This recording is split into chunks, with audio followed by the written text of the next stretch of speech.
We are 8 days and 18 hours into the partial government shutdown, and one of the most upsetting consequences is the decision to suspend death benefits to people whose loved ones were killed while serving our country.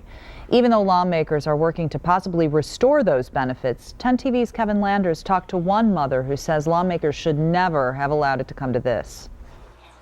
This Grove City grandmother has some choice words for politicians in Washington. But I'm outraged, and the whole federal government should be hanging its head.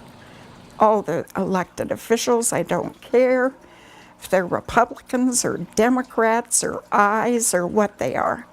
There's no excuse for this. Diana Forrester's son, 44-year-old Master Sergeant Sean Hannon, was killed by a suicide bomber in Afghanistan in 2012 while serving in the Ohio National Guard. Sean did what he felt he needed to do. After his death, she says her son's wife received his death benefits within 3 days. But when she learned other wives and husbands may have to wait longer because of the government shutdown, she felt the need to speak out. I'm outraged.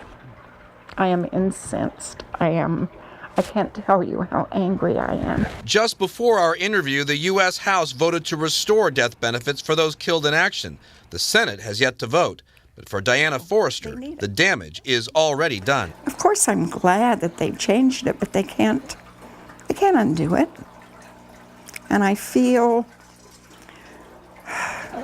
so sorry for the parents who have lost their children and the wives who have lost their husbands, and they will never get over it.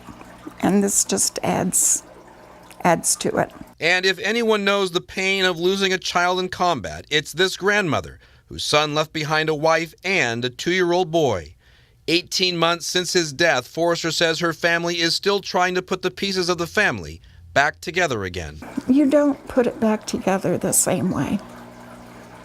You don't. There's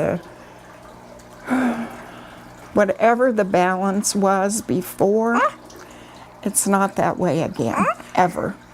It's like a 3-legged stool, and you have to figure out, everybody has to figure out how they're going to prop up their edge. In Grove City, Kevin Landers, 10 TV News. Under the Veterans Death Benefits Plan, the Pentagon also pays families a $100,000 death gratuity when troops are killed in combat and provides burial benefits as reimbursement for funeral and internment costs.